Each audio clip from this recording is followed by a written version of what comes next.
Remember question. What are some examples of authentic assessment tools for the affective domain? So good afternoon, everyone. I am Princess Harmonica, and I'm going to answer the question number question.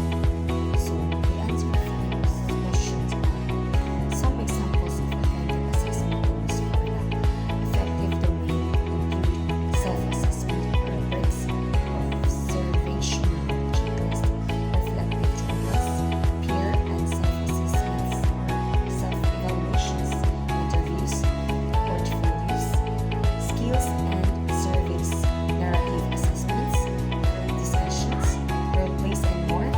Those tools help capture students' attitude, values, and emotions in real life. Understand question. Why is it essential to distinguish between quantitative and qualitative data when interpreting performance assessment in the affective domain? I'm going to answer the understanding question. So it's essential to distinguish between quantitative and qualitative data when interpreting performance assessments in the affective domain because qualitative data, such as scores from skills and surveys, provide numerical insights, while qualitative data, like narrative descriptions and anecdote records, offers more context and deep in understanding education's or students' emotional and social development. Apply question.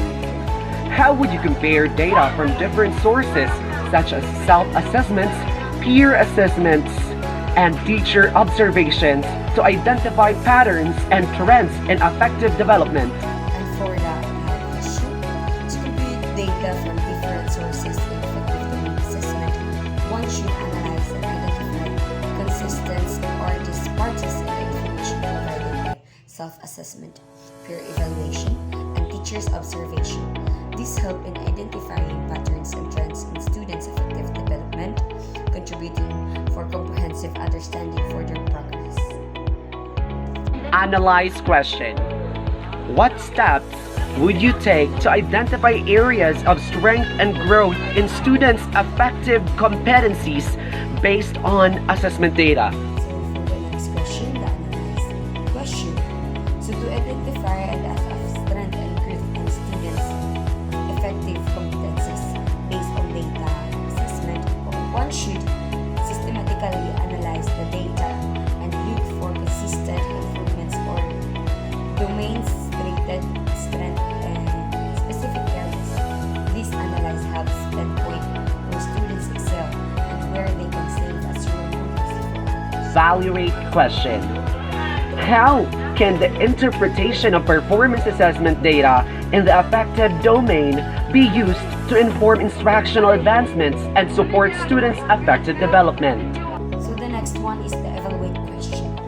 The interpretation of performance assessment data in the affective domain can be used to inform instructional adjustment and support students' effective development by providing constructive feedback and specific examples for performance.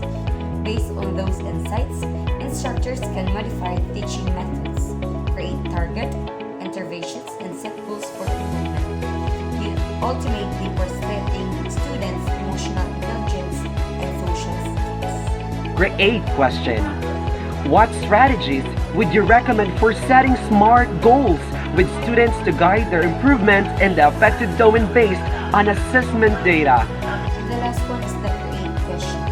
To set SMART goals with students for their improvements in the affective domain based on assessment data, one can recommend strategies like collaboratively defining specific goals, ensuring they are measurable and achievable, relevant to their development, and time-bound for tracking progress.